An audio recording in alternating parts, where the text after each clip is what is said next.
Hello everyone and welcome to the Kiki London YouTube channel. My name's Amanda and in today's video I'm going to be showing you guys how I strengthen weak or damaged nails. I have had a little bit of an accident with my thumbnail and done some damage, so I thought this would be the perfect opportunity to show you guys how I do that using a combination of the rubber base coat and the Kiki London Easy Build Up Gel. In this video as well, I did want to mention that there is currently 20% off the KNS range, and I'm going to be using a fair bit of that in today's video. So that includes the KNS Professional Nail Tools, as well as the scrubs, the lotions and the foot cream. So it all has 20% off at the moment if you use the code KNS20. I will leave all the links in the description box below and the information on that as well. But it's a great opportunity to grab the KNS range. I highly recommend it. You guys know that I've been using the tools a lot in recent videos and they are absolutely fabulous quality. And off camera I tend to use the scrubs and lotion a lot as well, and it has done the world of difference to the skin. I mainly use them on my hands and the skin is just a lot softer, a lot smoother. I've noticed a lot less dry, rough skin as well. So I just wanted to do a quick shout out for the KNS range because the skincare doesn't necessarily get shown on the channel too often. But yes, there's 20% off, so check it out whilst it's on offer. So here I'm just pointing out I had a little bit of an accident with the free edge of my thumbnail. Luckily I had the design on that I did in last week's video, so it was a layer of sculpting gel, I believe. I'm not sure if it was last week's video or the week before's video, but I had done the white and green ombre and I had that gel still on my nail, and I was chopping and basically kind of like sliced through the gel and damaged the tip of my free edge. But luckily where I was wearing the sculpting gel, that took a lot of the damage to my nail. But I tend to have quite weak nails anyway, so I often will do this combination to strengthen up my nails. I'm doing a really quick prep here. So I started off by cleansing the nail using some alcohol. I then went in with the KNS Amsterdam scissors just to trim off and neaten up the free edge a little bit. I nipped it down when I first cut it because it was hanging off, but I just wanted to clean it up a little bit and get a nicer, smoother, rounder edge because it's too short to file and it feels a little bit sore on the skin. All of the cut has healed. It was only a small little cut that was actually there. So that's all healed, but I didn't want to risk filing it because the skin did feel a little bit sensitive. So then we've jumped in and we've used the Helsinki cuticle tool. I love this for getting up any excess dried on a cuticle that's growing up the nail plate. I especially get a lot of that down my sidewalls, so I jumped in with that one to remove all of that. We went in with the Milan cuticle nippers just to nip off any excess cuticle. I don't tend to have too overgrown cuticles. Where I've been doing my nails a lot, I'm regularly prepping them, but depending on the clients you're working on, you will find certain people have more overgrown cuticles. For example, nail biters. My daughter is a nail biter, and when I'm doing her nails, her cuticles are always hard work. The Milan cuticle nippers make this effortless though. And then I did finish off with the Sophia cuticle tool because I love this one for pushing everything back and getting all that living tissue out of the way, ready for our gel application. Before we do move on to gel application, I'm going to very gently buff the nail plate, and I'm doing this with the 100 grit side of the buffer. This is just to remove the shine, and if I'm working on weak or damaged nails, I will use the buffer rather than the file. If my nails feel a little bit stronger, or if I'm working on somebody who hasn't got any weak or damaged, any brittleness to their nails, I will etch using a 180 grit file. But if there is any damage or any weakness, you don't want to really be going in on the nail plate with a file, so I prefer to use my buffer.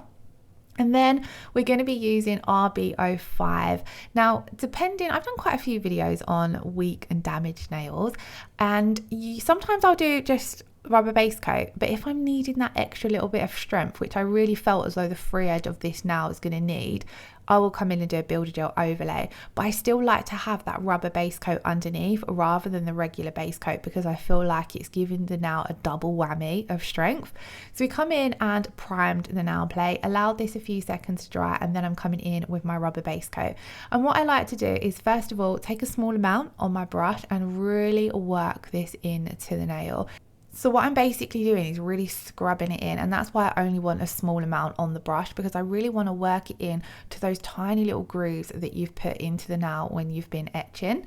So we're taking that bottle brush, getting it as close to the cuticle as possible, but I'm not stressing too much about getting close to the cuticle because I've got my stripe liner brush to hand to get that product that little bit closer. And then that's exactly what we're going to do. So I'm going to take a small amount of product on my stripe liner brush, enough just to get that little teeny bit closer and get a nice round neat cuticle line. So then what I'm doing is taking that and then using some of the product that's already on the nail plate as well. I'm just working it around so that everything is nice and neat and none of that product is touching the skin. And where you've pushed off, you've removed all of the dead cuticle, but then you've pushed back all that living skin and tissue when you were doing your prep work, you're able to get super close to the cuticle line with the stripe liner brush without touching. And then where I've got a super short free edge, I'm going to come along the free edge with the stripe liner brush so I don't worry about touching the skin.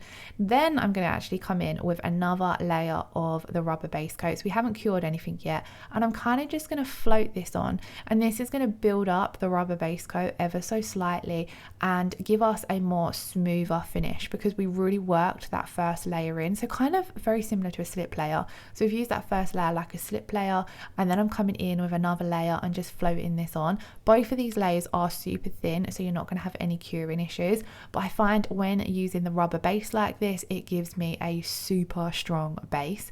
Now of course, if you didn't want to come in and do a builder gel overlay, you could cure this and do a second coat of this, and I would do exactly the same as I've done the first coat, and then that's going to give you a strengthening rubber base mani, which is great. I'm just wanting that little bit extra strength, and you will notice that different clients have different needs, so it's great to know a few different techniques when it comes to working on short or damaged nails.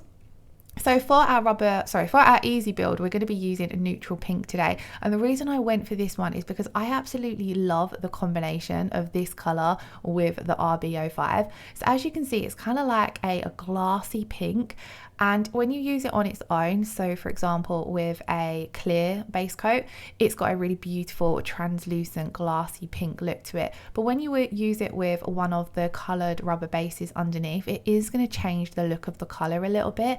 And I feel as though this kind of give off like a really pretty blush pink look. You've still got the shade coming through from RB05, but it gives it a glassy finish, which I absolutely loved. So I'm coming in first of all and applying my slip layer. So this is a thin layer that goes over the entire nail and gives your builder layer it basically guides your builder layer for you. So you want to make sure your slip layer is super neat. You don't want to have any of it in your skin or on your cuticles because your builder layer will follow wherever you put your slip layer. So I like to apply a thin layer with the bottle brush, getting as close to that cuticle as I can, but then again taking that stripe liner brush and just nudging it closer to the cuticle and the sidewall areas of the nail. And then like I said, because that free edge is super short, I'm making sure that I can come around and cap it with the stripe liner brush rather than with my bottle brush.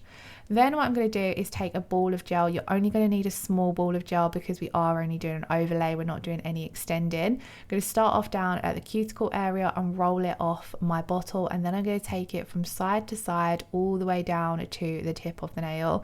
And I love the consistency of the Easy Build Up Gel, especially when you're working on short nails and doing an overlay.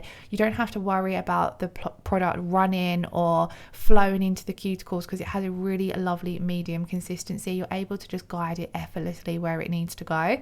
Again, coming in with the stripe liner brush, just touching up here or there if I need to nudge any of that product, and then we're going to pop that straight into cure. And how quick and simple was this for a strengthening overlay?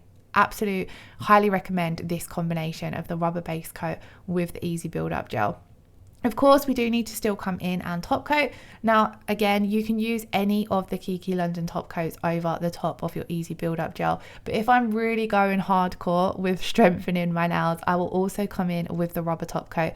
This works in combination with the rubber base to provide a strengthening mani. You don't have to have the builder gel sandwich between. You could have one of your gel polish shades, for example, but it's going to be super strengthening if you have got your rubber base and build a gel overlay and then your rubber top coat. I just find this really will help me growing out my nails. The rest of my nails on this hand have grown out beautifully. They're actually the longest I've ever had them because I've been really focusing on strengthening them off camera using pretty much this combination.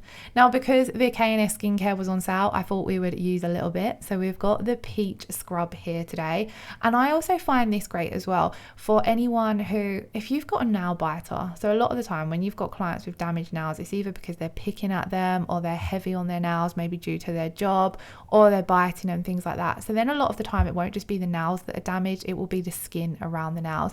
So coming in and doing a little bit of a luxury manicure helps. So I like to come in and really scrub around that nail plate with the the hand and foot scrub. Now, of course, when you're working on a client, you're going to be doing their whole hand, not just their one nail, but for the video purpose, we're just working on one nail. But I moisten the skin with a little bit of water, and then I'll just come in with the scrub, really rub that in, give it a good massage into the skin, and then rinse it off, and it leaves your skin feeling beautifully soft. Then I would come in with a pump of the hand lotion, really massage this into the hands and the skin. If you have got a client or if you're working on yourself and a lot of the cuticle area is sore or damaged, I would spend a bit of time really massaging that into the cuticle area as well. And I do this before coming in with a cuticle oil. So I'm going to wipe off some of the excess from the nail plate because it will make your top coat look a little bit dull. But if you just come in with a dry lint-free pad, you can wipe that away. And then I'm going to come in as normal and apply a drop of the Kiki London cuticle oil. Really, again, give this a good rub into the skin and cuticles and around that free edge area as well, where the skin feels a little bit sore, where it shouldn't be as short as what it is. So we're going to give that good massage in, and it leaves everything feeling super soft. And I did wipe off some of it off camera. I wiped off the rest of the excess. You can also wipe over the nail with a little bit of micellar water, and that gets rid of any of the cuticle oil that's sitting on the nail without affecting the shine to your top coat. And then this, guys, was the finished result. So I hope you all picked up some tips and tricks on how to strengthen your nails. If you have any questions, please do pop them in the comments below and I'll be happy to help. I hope you all have a wonderful weekend. Thank you all so much for watching. Lots of love. Take care. Bye bye.